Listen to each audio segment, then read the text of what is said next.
Hi ಎಲ್ಲರಿಗೂ good morning ಹೇಳ್ತಾ ಇವತ್ತು ನನ್ನ ವ್ಲಾಗ್ನ ಯಾರ್ಯಾರು ನೋಡ್ತಿದ್ರ ಅವ್ರಿಗೆ ಇವತ್ತಿನ ಡೇ ತುಂಬಾ ಬ್ಯೂಟಿಫುಲ್ ಆಗಿರ್ಲಿ ಹಾಗೆ ಒಳ್ಳೇದಾಗ್ಲಿ ಅಂತ ಹೇಳ್ತಾ ನನ್ನ ವ್ಲಾಗ್ನ ಕಂಟಿನ್ಯೂ ಮಾಡ್ತೀನಿ. ನಾನು 5 ಗಂಟೆಗೆ ಎದ್ದೇಳ್ಬೇಕು, 5 ಗಂಟೆಗೆ ಎದ್ದು ಈ ಕೆಲಸ ಮಾಡ್ಬೇಕು ಆ ಕೆಲಸ ಮಾಡ್ಬೇಕು ಅಂತ ಹೇಳಿ ರಾತ್ರಿ ಮಲಗ್ತೀನಿ. ಬಟ್ ಬೆಳಿಗ್ಗೆ ಅಂತೂ ಎದ್ದೇಳಕ್ಕೆ ಆಗಲ್ಲ, ಅಷ್ಟು ಇದಾಗುತ್ತೆ. ಸೊ ಇವಾಗ ರಜೆ ಅಲ್ವಾ, ಹಾಗಾಗಿ ಮಮ್ಮಿ ಇದ್ರು ಹಾಗೆ ತಂಗಿ ಮಕ್ಕಳೆಲ್ಲ ಇದ್ರು ಮನೆಯಲ್ಲಿ. ಮಮ್ಮಿ ಇದ್ರೆ ನಂಗೆ ಸ್ವಲ್ಪ ಟೆನ್ಷನ್ ಸ್ವಲ್ಪ ಎಲ್ಲ ಕಡಿಮೆ ಆಗುತ್ತೆ. ಯಾಕಂದ್ರೆ ಅವರೇ ಬೆಳಗ್ಗೆನೆ ಎದ್ದು ಬಾಗಿಲೆಲ್ಲ ತೊಳೆದು ರಂಗೋಲಿ ಬಿಟ್ಟು ಮನೆಯೆಲ್ಲ ಒರೆಸಿ ಗುಡಿಸಿ ಪಾತ್ರೆ ತೊಳೆದು ಎಲ್ಲ ಕೆಲಸ ಮಾಡಿರ್ತಾರೆ. ಆಮೇಲೆ ಇದನ್ನ ಅವರೇ ತಿಂಡಿನೂ ಸಹ ಮಾಡ್ತಾರೆ. ಕೆಲವು ಟೈಮು ನಾನೇ ಮಾಡ್ತೀನಿ ಅಷ್ಟೇ ಎದ್ದು.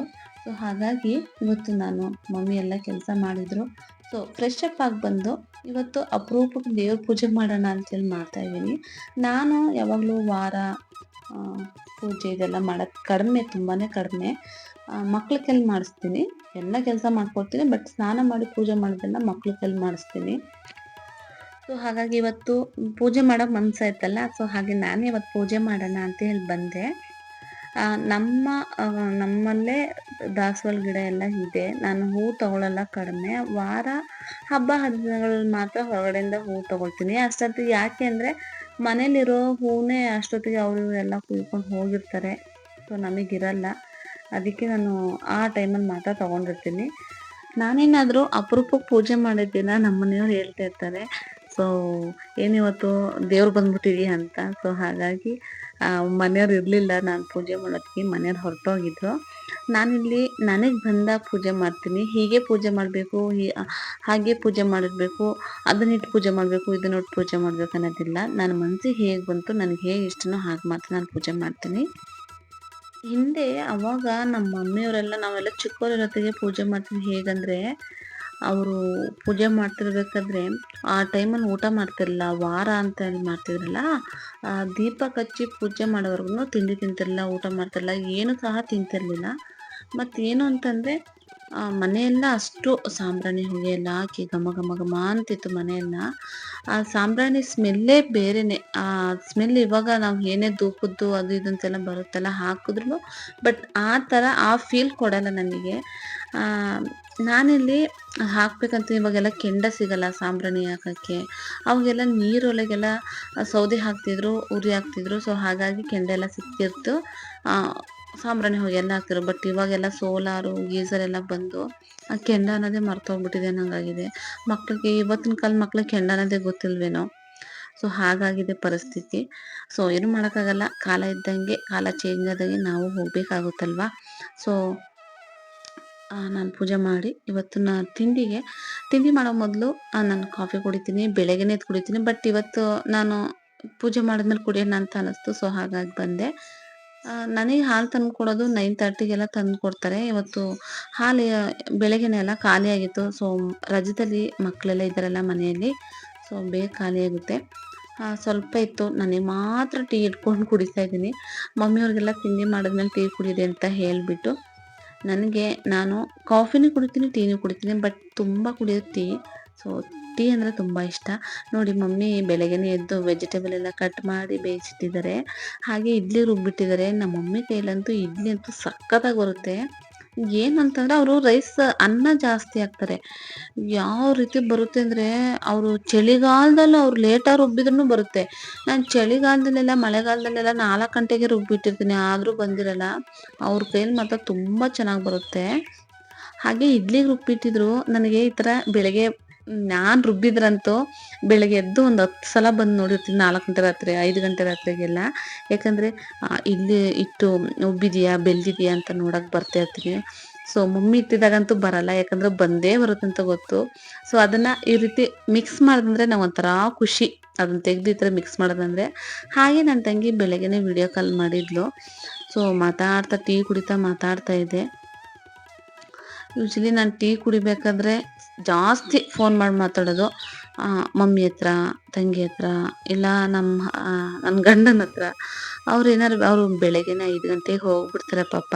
ಸೊ ಹಾಗಾಗಿ ಆ ಟೈಮಲ್ಲಿ ನಾನು ತಿಂಡಿ ತಿಂದ್ರೆ ಏನು ಮಾಡ್ತಾರೆ ಎಂತ ಮಾಡ್ತಾರೆ ಅಂತ ಫೋನ್ ಮಾಡಿ ಎಲ್ಲರಿಗೂ ಕೇಳ್ಕೊತೀನಿ. ಬಟ್ ಆವಾಗಲೇ ನಾನು ಫೋನ್ ಮಾಡಿ ಮನೆಯವ್ರ ಹತ್ರ ಕೇಳಿದ್ದೆ. ಸೊ ಹಾಗಾಗಿ ಏನು ಕೇಳಿರಲಿಲ್ಲ. ಕಾಫಿ ಕುಡ್ತಾ ಸ್ವಲ್ಪ ಯೋಚನೆ ಮಾಡಿ ಆಮೇಲೆ ಬಂದು ತಿಂಡಿ ಮಾಡೋಣ ಅಂತ ಬಂದೆ. ಮಮ್ಮಿ ತರಕಾರಿ ಎಲ್ಲ ಬೇಯಿಸಿಟ್ಟಿದ್ರಲ್ಲ, ಅದಕ್ಕೆ ಖಾರ ಎಲ್ಲ ರುಬ್ಬಿಟ್ಟಿದ್ರು. ಆ ಖಾರಕ್ಕೊಂದು ಒಗ್ಗರಣೆದ ಮಸಾಲೆ ಫ್ರೈ ಮಾಡಿ ಆಮೇಲೆ ನಾನು ತರಕಾರಿಗೆ ಹಾಕಿಬಿಟ್ಟು ಬೇಯಿಸ್ತೀನಿ. ಬಟ್ ಮಮ್ಮಿ ಉಲ್ಟಾ ಪಲ್ಟಾ ಮಾಡಿಬಿಟ್ಟಿದ್ರು, ಫಸ್ಟೇ ತರಕಾರಿ ಬೇಯಿಸ್ಬಿಟ್ಟಿದ್ರು. ಸೊ ಏನು ಮಾಡೋಕ್ಕಾಗಲ್ಲ. ಸೊ ಈ ಥರ ಮಾಡೋಣ ಅಂತೇಳಿ ಮಾಡ್ತಾಯಿದ್ದೀನಿ. ಫಸ್ಟು ಎಣ್ಣೆ ಹಾಕಿ ಆಮೇಲೆ ಅದಕ್ಕೆ ನಾನು ಈರುಳ್ಳಿ ಹಾಕಿ ಸ್ವಲ್ಪ ಈರುಳ್ಳಿ ಸ್ವಲ್ಪ ಗೋಲ್ಡ್ ಕಲರ್ ಬರೋವರೆಗಿದ್ದು ಆಮೇಲೆ ನಾವು ಮಸಾಲೆ ಹಾಕಬೇಕು. ಸ್ವಲ್ಪ ಅರಶಿನ ಪುಡಿ ಹಾಕ್ತೀನಿ, ಯಾಕಂದರೆ ಬೀಟ್ರೂಟ್ ಹಾಕಿರೋದ್ರಿಂದ ಖಾರ ಪುಡಿ ಹಾಕಿದ್ರಿಂದ ಬೇರೆ ಕಲರ್ ಚೇಂಜ್ ಬಂದ್ಬಿಡುತ್ತೆ, ಒಂಥರ ಕಲರ್ ಡಿಫ್ರೆಂಟ್ ಬಂದ್ಬಿಡುತ್ತೆ. ಸೊ ಹಾಗಾಗಿ ಸ್ವಲ್ಪ ಅರಶಿನ ಪುಡಿ ಹಾಕಿ ಆಮೇಲೆ ಮಸಾಲೆ ಹಾಕ್ತೀನಿ. ಅದು ತುಂಬ ಚೆನ್ನಾಗಿರುತ್ತೆ ಈ ಥರ ಗೊಜ್ಜಂತೂ. ಮಸಾಲೆಗೆ ಇಲ್ಲಿ ನಿಮಗೆ ಏನೇನು ಹಾಕಿದೆ ಅಂತ ಹೇಳಲಿಲ್ಲ. ನೆಕ್ಸ್ಟ್ ವಿಡಿಯೋದಲ್ಲಿ ನಾನು ನಿಮಗೆ ಯಾವತ್ತಾದ್ರೂ ಮಾಡ್ಬೇಕಾದ್ರೆ ತೋರಿಸ್ತೀನಿ ಏನೇನು ಮಸಾಲೆಗೆ ಏನೇನು ರುಬ್ಕೊಂಡೆ ಅಂತ. ಏನಿಲ್ಲ, ನಮ್ಮ ಮಮ್ಮಿ ಟೊಮೊಟೊ ಜಾಸ್ತಿ ಯೂಸ್ ಮಾಡ್ತಾರೆ. ಸೊ ಒಂದು 3 ಟೊಮೊಟೊ, ಹಾಗೆ 1-2 ಈರುಳ್ಳಿ, ತೆಂಗಿನಕಾಯಿ, 1/4 ಟೀ ಸ್ಪೂನಷ್ಟು ನಾನು ಹುರ್ಗಡ್ಲೆ ಹಾಕೋದು, ಜಾಸ್ತಿ ಹಾಕಲ್ಲ. ಹಾಗೆ ತೆಂಗಿನಕಾಯಿ ಮತ್ತು ಅಚ್ಕಾರದ ಪುಡಿ, ಧನಿಯಾ ಪುಡಿ, ಇಷ್ಟು ಎರಡನ್ನೂ ಹಾಕಿ ರುಬ್ಬಿ ಇದಕ್ಕೆ ಹಾಕೋದಷ್ಟೇ. ಇದಕ್ಕೆ ಈರುಳ್ಳಿ, ಸಾಸಿವೆ, ಕರಿಬೇವಿನ ಸೊಪ್ಪು, ಮೆಣಸಿನ್ಕಾಯಿ ಎಲ್ಲ ಹಾಕಿ ಒಗ್ಗರಣೆ ಕೊಡಬಾರ್ದು. ಖಾಲಿ ಮಸಾಲೆನ ಫ್ರೈ ಮಾಡಿಕೊಂಡು ಆಮೇಲೆ ತರಕಾರಿ ಹಾಕಿದ್ರೆ ಅದ್ರ ಕಲರೇ, ಅದ್ರ ಲುಕ್ಕೇ ಬೇರೆ, ಹಾಗೆ ಟೇಸ್ಟು ಅಷ್ಟೇ ಡಿಫ್ರೆಂಟಾಗಿರುತ್ತೆ. ಹಳೆ ವಿಡಿಯೋದಲ್ಲಿ ನಾನು ವಾಯ್ಸ್ ಕೊಡೋಕ್ಕಾಗಲಿಲ್ಲ, ಯಾಕಂತಂದರೆ ಮನೇಲಿ ಮಕ್ಕಳಿದ್ದಾರೆ, ಜಶು ಇದ್ದಾಳೆ, ತುಂಬ ಬೊಬ್ಬೆ ಹೊಡಿತಾರೆ. ನೈಟ್ ಆದರೂ ಕೊಡೋಣ ಅಂತಂದರೆ ನೈಟ್ ಮಲಗೋದೇ 12 ಗಂಟೆ 11 ಗಂಟೆ ಆಗುತ್ತೆ ಅವಳು ಆಟ ಆಡ್ಕೊಂಡು ಮಲಗೋದು. ಸೊ ಹಾಗಾಗಿ ವಾಯ್ಸ್ ಕೊಡೋಕ್ಕಾಗಲಿಲ್ಲ. ಬಟ್ ಇವಾಗ ಪ್ರಯತ್ನ ಮಾಡಿ ಕೊಡ್ತಾಯಿದ್ದೀನಿ. ನಾನು ತಿಂಡಿಗೆ ಅಲ್ಲಿ ವೆಜಿಟೇಬಲ್ ಎಲ್ಲ ಬೇಯೋಕ್ಕಿಟ್ನ, ಮತ್ತು ನಾನು ದೋಸೆ ಮಾಡೋಣ ಅಂತೇಳಿ ಮಕ್ಕಳೆಲ್ಲ ಎದ್ಮೇಲೆ ಮಾಡೋಣ ಅಂತೇಳಿ ಸ್ವಲ್ಪ ಹಾಗೆ ಗಿಡಗಳಿಗೆ ನೀರೆಲ್ಲ ಹಾಕ್ತಾಯಿದ್ದೆ. ನಾನು ಫುಲ್ಲು ಸ್ಟೇರ್ ಕೇಸ್ ಹತ್ರ ಎಲ್ಲ ಫುಲ್ಲು ಗಿಡಗಳನ್ನ ಇಟ್ಕೊಂಡಿದ್ದೆ. ಜಸ್ಟ್ ಎಲ್ಲ ಹಾಳು ಮಾಡಿಬಿಟ್ಲು. ಸೊ ಹಾಗಾಗಿ ನಾನು ಹೊರಗಡೆ ಇಟ್ಟಿದ್ದೀನಿ, ಆದಷ್ಟು ಕೆಲವೊಂದು ಮಾತ್ರ ಅಲ್ಲಿ ಇಟ್ಕೊಂಡಿದ್ದೀನಿ. ಇದು ಝೀಝಿ ಪ್ಲ್ಯಾಂಟ್ ಅಂತಾರೆ ನೋಡಿ, ನನಗೆ ಗಿಡ ಅಂತೂ ತುಂಬ ಇಷ್ಟ. ಅದೇನಂದರೆ 3 ಪಾಟ್ ತೊಗೊಂಡು ಬಂದೆ. 250 200 ಏನೋ ಇದೆ, ನಂಗೆ ಮರ್ತೋಗಿದೆ. ಲಾಸ್ಟ್ ಹಳೆ ನನ್ನ ಬ್ಲಾಗ್ ಯಾರಾದ್ರು ನೋಡಿದ್ರೆ ನಿಮ್ಗೆ ಗೊತ್ತಾಗುತ್ತೆ, ಹಳೆ ಚಾನಲ್ದು.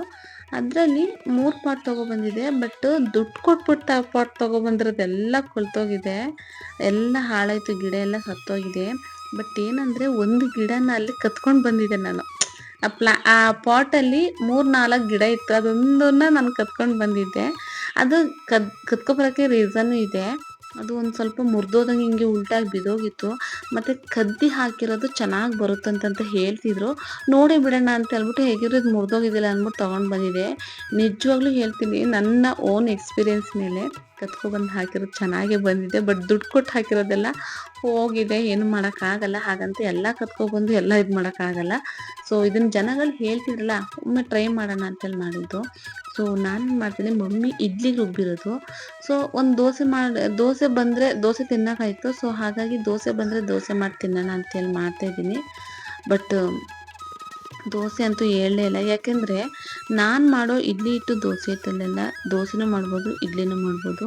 ಬಟ್ ಮಮ್ಮಿ ಮಾಡೋದ್ರಲ್ಲಂತೂ ದೋಸೆ ಅಂತೂ ಬರಲ್ಲ, ಯಾಕಂದರೆ ಅಷ್ಟು ರೈಸ್ ಹಾಕಿರ್ತಾರೆ. ಸೊ ಹಾಗಾಗಿ ಅದು ಕಚ್ಚಿಬಿಡುತ್ತೆ ತವಕ್ಕೆ.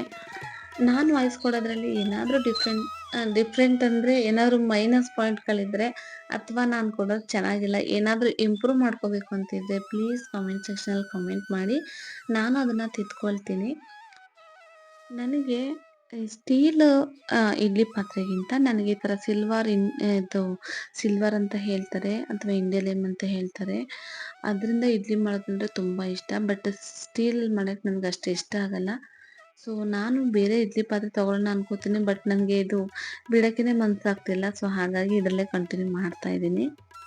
ಹಾಗೆ ನಾನು ವಿಡಿಯೋ ಮಾಡಬೇಕಾದ್ರೆ ನಿಜವಾಗ್ಲೂ ಯೂಟ್ಯೂಬ್ ವಿಡಿಯೋ ಮಾಡೋರು ಮಾತ್ರ ತುಂಬಾ ಗ್ರೇಟು. ಅದರಲ್ಲೂ ಹೊರಗಡೆ ವ್ಲಾಗು, ಒಳಗಡೆ ವ್ಲಾಗ್ ಎಲ್ಲ ಮಾಡ್ತಾರಲ್ಲ, ತುಂಬಾ ಗ್ರೇಟು. ಯಾಕಂದರೆ ನಾವು ಒಬ್ಬರು ಮನುಷ್ಯನ ಹತ್ರ ಮಾತಾಡೋದಕ್ಕೂ, ಹಾಗೆ ಕ್ಯಾಮ್ರಾ ನೋಡಿ ಮಾತಾಡೋಕ್ಕೂ, ಅಂದರೆ ಕ್ಯಾಮ್ರಾ ಅಂದರೆ ದಟ್ ಮೀನ್ಸ್ ನಮ್ಮನ್ನೇ ನಾವು ನೋಡಿ ಮಾತಾಡೋದಕ್ಕೂ ತುಂಬ ಡಿಫ್ರೆಂಟ್ ಇದೆ. ಅದರಲ್ಲಂತೂ ಹೊರಗಡೆ ಬಂದು ಮಾತಾಡಲಿಕ್ಕೆ ತುಂಬ ಶೈ ಆಗುತ್ತೆ. ಜನ ನೋಡ್ತಿರ್ತಾರೆ, ಏನು ಅನ್ಕೋತಾರೆ, ಇವ್ಳಿಗೇನು ಹುಚ್ಚು ಅನ್ಕೋತಾರ, ಏನು ಅನ್ಕೋತಾರೋ ಅನ್ನೋ ಭಯ, ಹೆದರಿಕೆ, ಇದರಿಂದ ಮಾತಾಡೋಕ್ಕೇನೆ ವಾಯ್ಸ್ ಬರಲ್ಲ. ನಾನು ಹೊರಗಡೆ ವ್ಲಾಗ್ ಮಾಡ್ಬೇಕಾದ್ರೆ ಮಾತಾಡ್ಬೇಕನ್ನಿಸ್ತು. ಹಾಗೆ ಇನ್ನೊಂದು ಸ್ವಲ್ಪ ವಿಡಿಯೋ ಮಾಡಬೇಕಿತ್ತು. ಬಟ್ ಎಲ್ಲ ನೋಡ್ತಾ ಇರೋದ್ರಿಂದ ನನಗೊಂಥರ ಶೈ ಆಗಿಬಿಡ್ತು. ಸೊ ಹಾಗಾಗಿ ಒಳಗಡೆ ಬಂದು ಮಾತಾಡ್ತಾ ಇದ್ದೀನಿ. ಇದು ನಿಜವಾಗ್ಲೂ ಗ್ರೇಟ್ ಮಾತ್ರ. ಯೂಟ್ಯೂಬಲ್ಲಿ ವಿಡಿಯೋದಲ್ಲಿ ಮಾತಾಡ್ತಾರೆ ವ್ಲಾಗಲ್ಲಿ ತುಂಬಾನೇ ಗ್ರೇಟ್ ಮಾತ್ರ. ಅದು ಸಡನ್ನಾಗಿ ಹೋಗೋಕ್ಕಾಗಲ್ಲ ಅದು. ಎಲ್ರೂ ಎಲ್ರಿಗೂ ಆ ಟ್ಯಾಲೆಂಟ್ ಬರಲ್ಲ ಮಾತ್ರ ಮಾತಾಡೋದು. ನೋಡೋಣ ನಾನು ಹೋಗ್ತಾ ಹೋಗ್ತಾ ಅಂದರೆ ಪಳಗದ ಮೇಲೆ ಸರಿ ಆಗುತ್ತೆ. ಸ್ಟಾರ್ಟಿಂಗಲ್ಲೇ ಸ್ವಲ್ಪ ಶೈ ಆಗುತ್ತೆ. ಇದನ್ನೆಲ್ಲ ಬಿಡಬೇಕು ಅಂದ್ಕೊಂಡಿದ್ದೀನಿ. ನೋಡೋಣ ಆದಷ್ಟು ಟ್ರೈ ಮಾಡಿ ನಾನು ಒಳ್ಳೆ ಯೂಟ್ಯೂಬರ್ ಆಗೋಕ್ಕೆ ಟ್ರೈ ಮಾಡ್ತೀನಿ. ಹಾಗೆ ನನಗೆ ಆಲ್ಮೋಸ್ಟ್ ಯಾವಾಗಲೂ ಅಷ್ಟೇ ಮನೇಲಿ ಮಕ್ಕಳಿದ್ದಾರೆ ಅಂದರೂ ಅಷ್ಟೇ, ಯಾರೇ ನೆಂಟರಿದ್ರೂ ಅಷ್ಟೇ, ಯಾರೇ ಇದ್ರೂ ಅಷ್ಟೇ, ತಿಂಡಿ ಟೈಮು, ಊಟ time, coffee time, tea time ಏನಾದರೂ ಕುಡಿಬೇಕಾದ್ರೆ ಈ ಥರ ಎಲ್ಲ ಒಟ್ಟಿಗೆ ಕೂತು ಕುಡಿಯೋಕ್ಕೆ ನಂಗೆ ತುಂಬ ಇಷ್ಟ. ಆದಷ್ಟು ನಾನು ಇದನ್ನೇ ಹೇಳ್ತಾ ಇರ್ತೀನಿ ಮಕ್ಕಳ ಜೊತೆ, ಎಲ್ಲ ಒಟ್ಟಿಗೆ ಇದ್ದಾಗಲೇ ಊಟ ಮಾಡೋಣ, ಕುಡಿಯೋಣ ಅಂತ. ಸೊ ಹಾಗಾಗಿ ಮನೆಯವರಿದ್ರು ಅಷ್ಟೇ, ನಾವು ಮನೆಯವರು ನೈಟ್ ಬರೋತ್ತಿಗೆ ಒಂದೊಂದು ದಿನ ಲೇಟ್ ಆಗುತ್ತೆ. ಆದರೂ ಅವ್ರಿಗೋಸ್ಕರ ಕಾಯ್ತೀವಿ. ಕೆಲವು ಟೈಮ್ ಮಾತ್ರ ಮಿತಿಮೀರಿ 9 ಗಂಟೆ 10 ಗಂಟೆ ಆಗಿದೆ ಅಂದಾಗ ಮಾತ್ರ ಊಟ ಮಾಡಿಬಿಟ್ಟಿರ್ತೀವಿ. ಸೊ ನನಗೆ ಈ ಥರ ಒಟ್ಟಿಗೆ ಕೂತು ಸ್ವಲ್ಪನೇ ತಿಂದ್ರೂ ನನಗೊಂಥರ ಸ್ಯಾಟಿಸ್ಫ್ಯಾಕ್ಷನ್ ಸಿಗುತ್ತೆ. ಇವಾಗಂತೂ ಮನೆಯಲ್ಲಿ ಮಕ್ಕಳಿದ್ದಾರೆ, ಅವರೆಲ್ಲ ಹೋದ್ಮೇಲಂತೂ ತುಂಬಾ ಬೇಜಾರಾಗುತ್ತೆ. ಏಕೆಂದರೆ ನಾನು, ಚಿನ್ನು, ಪಾಪು ಮಾತ್ರ ಮನೆಯವರು. ಅಂದರೆ ಮನೆಯವರು ಅಷ್ಟೇ ಬೆಳಗ್ಗೆ ಡ್ಯೂಟಿಗೆ ಹೋಗ್ತಾರೆ, 5 ಹೋಗ್ತಾರೆ, ಸಂಜೆ 8:30 8 ಎಲ್ಲ ಬರ್ತಾರೆ. ಸೊ ಇನ್ನು ನಾನು, ಚಿನ್ನು ಇರೋದು ತುಂಬಾ ಬೋರ್ ಆಗುತ್ತೆ. ಈ ವೀಕ್ ಮಾತ್ರ ಹೇಳ್ತಾರೆ ಮತ್ತು ಹೋಗ್ತೀವಿ ಅಂತ ಹೇಳ್ತಾಯಿದ್ರು. ಅವ್ರ ಮಮ್ಮಿ ಡ್ಯಾಡಿ ಕರೀತಾಯಿದ್ರು. ಸೊ ಏನು ಮಾಡ್ತಾರೆ ಗೊತ್ತಿಲ್ಲ. ನಾನು ರಜಾ ಮುಗಿಯೋವರೆಗೂ ಕಂಪ್ಲೀಟ್ ಇಲ್ಲೇ ಇದೆ ಅಂತ ಹೇಳಿದ್ದೀನಿ. ನೋಡೋಣ ಏನು ಮಾಡ್ತಾರೆ ಮಕ್ಕಳು ಅಂತ. ಇನ್ನೊಂದು ಏನು ಗೊತ್ತಾ ಗೈಸ್, ನಾನು ನಿಮಗೆ ನೆಕ್ಸ್ಟ್ ವಿಡಿಯೋದಲ್ಲಿ ಏನು ಹೇಳ್ತೀನಿ ಅಂದರೆ, ನಾನು ಇಷ್ಟು ದಪ್ಪ ಆಗೋಕ್ಕೆ ಏನು ಕಾರಣ, ಏನಾಯಿತು, ಹೇಗಾಯಿತು ಅಂತೇಳಿ ನಾನು ಕಂಪ್ಲೀಟ್ ವಿಡಿಯೋನ ನಾನು ನಿಮಗೆ ನೆಕ್ಸ್ಟ್ ವಿಡಿಯೋದಲ್ಲಿ ಹೇಳ್ತೀನಿ. ಅದಕ್ಕೆ ಯಾರ್ಯಾರು ಕಾರಣ ಆಗಿದ್ದಾರೆ, ನಾನು ಏನು ಮಾಡಿದೆ, ಎಲ್ಲ ಫುಲ್ ಡೀಟೇಲ್ಸ್ಗಳು, ನಾನು ಎಷ್ಟು ಕೆಜಿ ಲಾಸ್ ಆಗಿದ್ದೀನಿ, ನಾನು ಯಾಕೆ ಇಷ್ಟು ಮತ್ತೆ ದಪ್ಪ ಆದೆ ಅಂತ ಮುಂದಿನ ವಿಡಿಯೋದಲ್ಲಿ ತೋರಿಸ್ತೀನಿ. ಅಲ್ಲಿವರೆಗೂ ಬಾಯ್.